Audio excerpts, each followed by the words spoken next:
Nakakapanlumo naman talaga ang ginawa ni Vilmar Alipayo sa asawang si Andy Eigenman.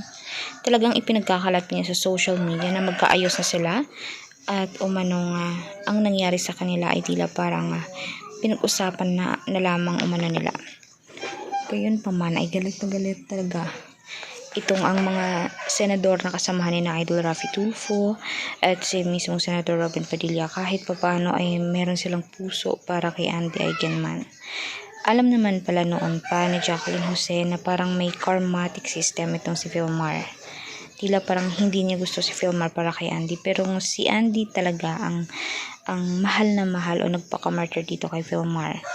Hindi naman talaga kagwapuhan itong si Vilmar. Mas mabuti pa nga si J.K. Hercito yung nakatuluyan niya, dahil kahit papaano ay may caring umano at kahit papaano ay secured ang future niya.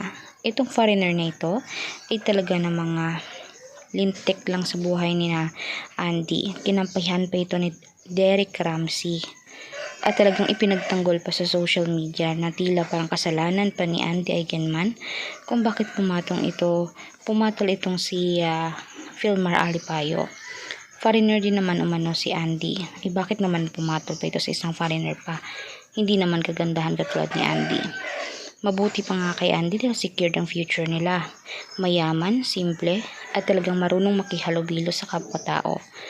Ito na mga picture na mismo nga magkaibigan sila at best friend ni Vilmar, itong isang foreigner, ay hindi naman talaga dapat na nagpa-pair ng tattoo.